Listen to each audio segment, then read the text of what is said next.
Hi everyone, I'm recording this on my phone because I can't be bothered to get all set up. It's just a new introduction to an old video, and what I say in the first bit of it I will probably edit out when it is no longer timely, like when I'm feeling better. But I just wanted to say thank you to everyone who responded, whether publicly or privately, with messages of love and support after I said that I was very down and needed to take a break. I didn't actually express it very well, and a few people got the wrong impression that it was YouTube that was causing me problems. That was my fault. No, it wasn't YouTube. It was things going wrong in my real life outside of YouTube, and it's got a bit better, but I'm still in that dark place, and I really appreciate those messages so much. And one thing they made me realise was how important making these videos is to me. They're kind of therapeutic, actually, and how I need to keep making them. But as anyone who's been through a bout of depression knows, it can be really hard to find the energy and the concentration to do anything. So we'll see how it goes. So this is just a re-upload of a video that was removed by YouTube earlier this year, 2025, after a complaint by someone who was named and shown in it, and whom I will refer to as Tarquin, which is not his real name. I actually don't know his real name, but he has a legal name, and I used both the legal name and Tarquin in the original video. Now, I wrote a blog post about what happened that led to it being removed, and I'll link to that post below. And from that post, I linked to the footage that I had to remove from this video. It was only about a minute or two, and it wasn't important anyway. And I consider Tarquin's complaint to YouTube to be just another attempt at control. He's desperate to have control over other people, to exercise power over them, and certainly over what is said about him, while he feels entitled to say what he likes about others. I'll be saying a lot more about Tarquin in a forthcoming video that I'm making about Graham Linehan's trial. And that trial, of course, took place as a result of a complaint to the police by the very same man, the very same entitled bully, Tarquin. This video I'm about to show was one I made immediately after last year's LGB Alliance conference, and that was every bit as enjoyable as all their conferences are, but this one was distinguished by an attack late in the day by a bunch of kids who entered the venue and released thousands of live crickets into the main hall. The only session that was affected was the last one of the day, in which the American whistleblower Jamie Reed was due to be interviewed by Kate Harris, who's one of the co-founders of the LGB Alliance. And this event did in fact go ahead as scheduled, just not in the main hall, but in another room that had very little seating, which is why I didn't attend. But soon after the conference, they did the interview again on camera and they uploaded it to YouTube, so link below to that. What did the perpetrators achieve by this attack, apart from raising awareness of the LGB Alliance to people who might not have heard of it before? Well, obviously they were lauded by other people who are equally pathetic, thuggish, dishonest, and incapable of presenting a half-intelligent argument. They were interviewed for a podcast, it's called What the Trans, episode 116, and it's got really poor sound quality, but there is a transcript available on their website, so I'll link to that below as well. Because I don't like to silence people. I think they should be heard, but I'll just quote one little bit of it now, when one of them's explaining why they took this action. We wanted to show that we aren't going to let them take away our identities, and wanted them to feel a fraction of the fear that they've given to us on an everyday basis. We're going to show them that we aren't going to stay quiet and just take all the abuse and let them have a platform for them to spew their hate. We're going to take it back.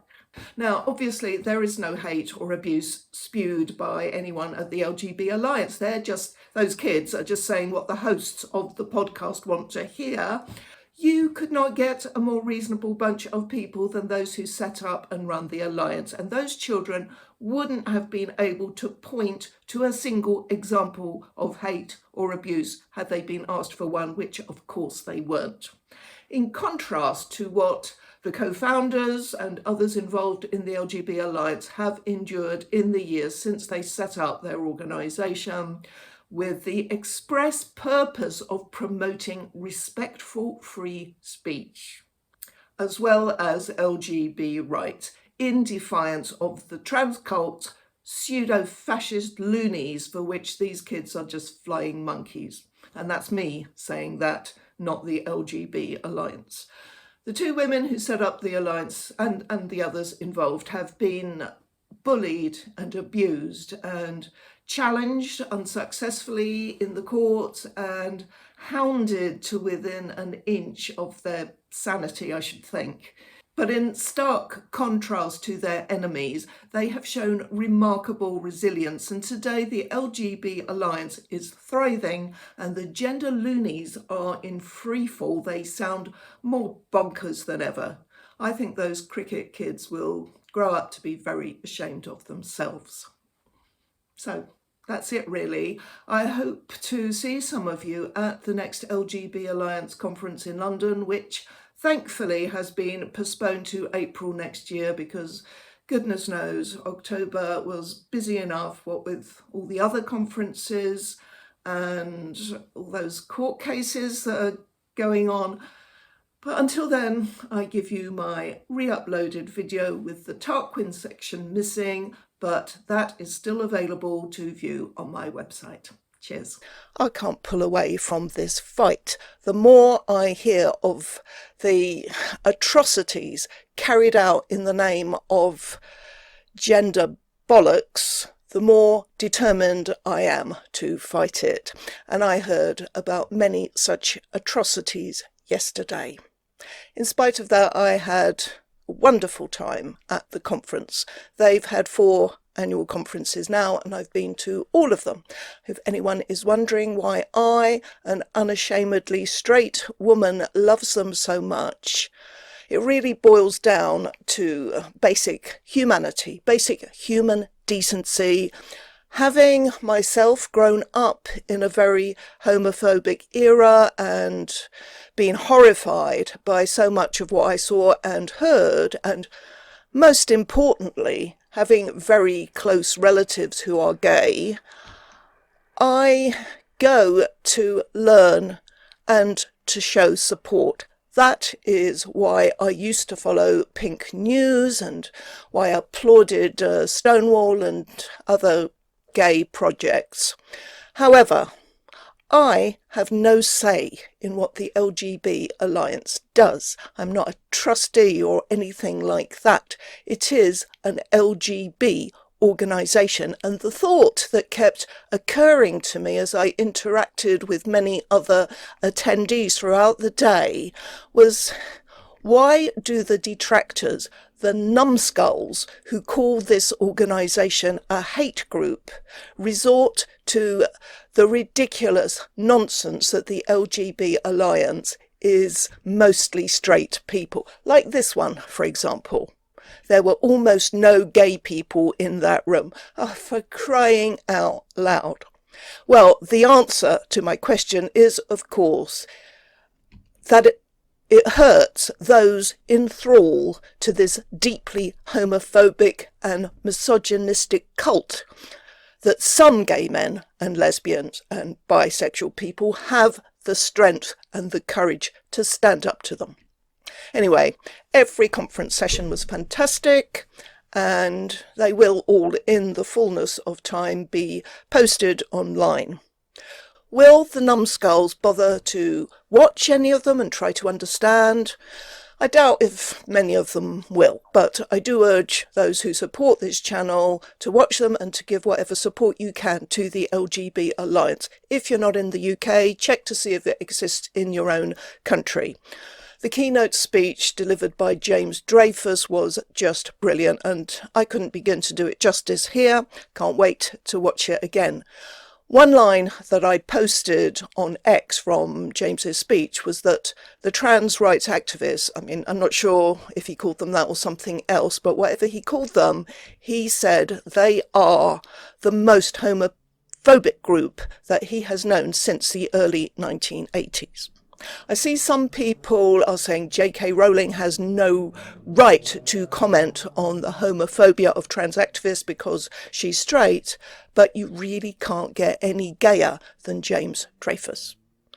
The only other session I'm going to mention right now is the very first one of the day, in which our friend, the brilliant journalist Joe Bartosh, interviewed a young woman whom I'd never heard of before, called Alison Ellis, who has a TikTok channel, and what she said of her experiences as a young lesbian in today's environment just broke my heart. I'll link to her TikTok channel below.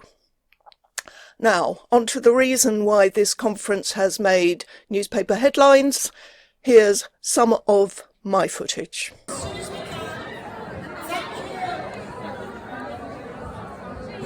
Getting there.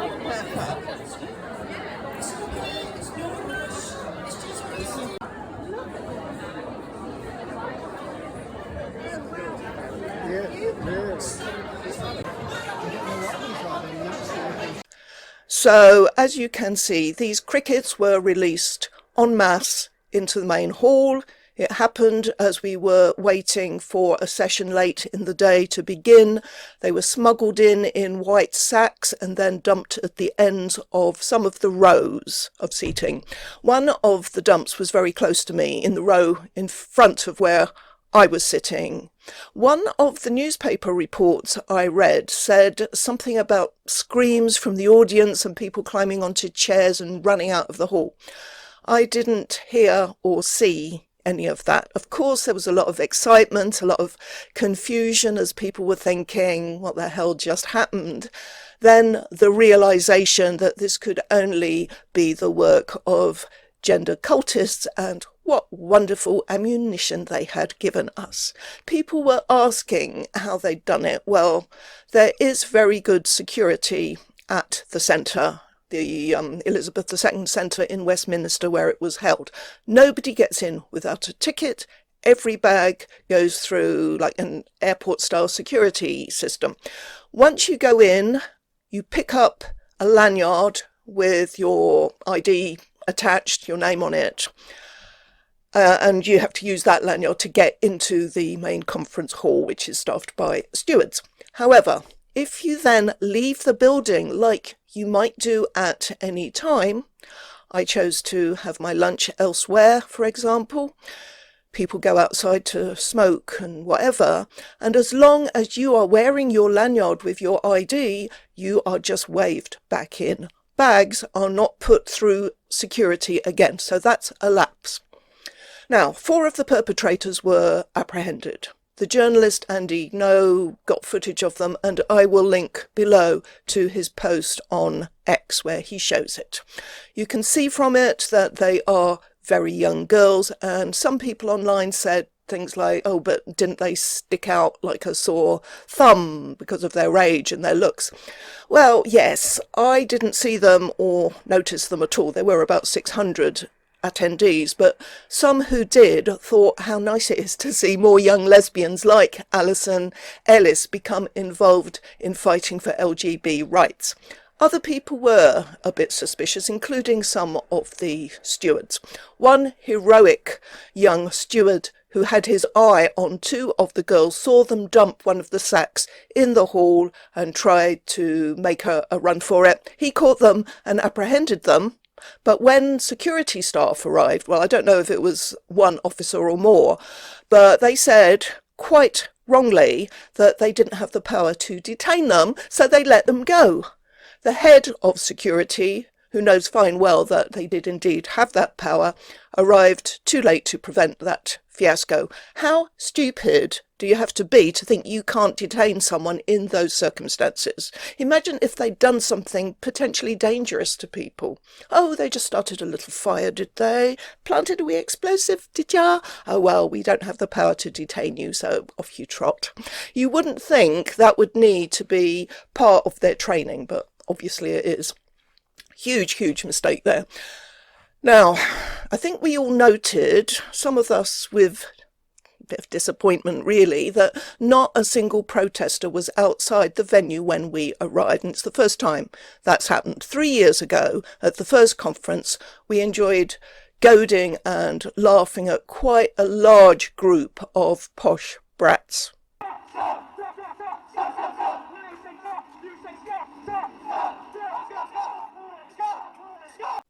2 years ago, the group was quite a bit smaller, but still a noticeable presence. Last year, when we arrived, there were maybe 6 of them, and as I posted on X, by lunchtime, they had terrifyingly almost doubled their number. This time, the only protesters I saw were at the end of the day. I had left the venue and was chatting to people outside, and I saw these two. Denied. Tarquin is believed to have masterminded Operation Cricket and to have got that bunch of silly little girls to do the dirty work and risk getting caught. That would be absolutely in keeping with the impression he gives of his character. He's a coward with all the intelligence of a sack of manure, but I've no doubt that one day he will get his comeuppance. He is on X. He's changed the name of his account from when he repeatedly tweeted at me saying I should be in a care home. I thought those screenshots would come in useful one day. He's currently on there as Cynthia Payne. I'll leave you to Google who the real Cynthia Payne was. Handle at a Soho doll. And of course he has currently made his account private. So anyway, the police came and I spoke with one of them afterwards. He confirmed that all 4 girls who were caught were minors, meaning under the age of 18. Now, that doesn't mean, as some people have suggested, that they can't be charged with a criminal offence. The age of criminal responsibility in England is 10, and you may remember that 2 15-year-olds were convicted of the murder of Brianna Joy. The Rosa I spoke to said none of them had criminal records and that a parent of each of them had turned up at the venue on being called to be with them during questioning. I think he said it was the mother in each case, and that the girls were being released into their care. The case would be passed on to a different unit because the police who attended were the emergency response unit, and he obviously didn't know whether they would face criminal charges or not. And we also don't know whether the venue will go after them for civil damages, given that they had to get the building fumigated overnight. So that's what happened to the best of my knowledge. What else do I want to say? Check notes. Oh yes, some people thought those insects might be cockroaches. No, these were silent crickets which are native to the UK and can be bought online. You can buy 1,000 of them for under £20. They are usually bought by people who keep snakes and other reptiles as pets. Weird. At the time of making my notes, there was a fundraising page set up in support of the action, and it's probably still there. It claims that 6,000 of these creatures were released into the hall. If it was, that's easily 100 quid's worth. The tickets to the event cost, I think, in the region of £70 or £75, and each of the girls had a ticket. So that's several £100 spent on this caper. For what? Let's just read a bit of what's on Just Giving. Crickets released into hate group LGB Alliance's annual conference. hate group.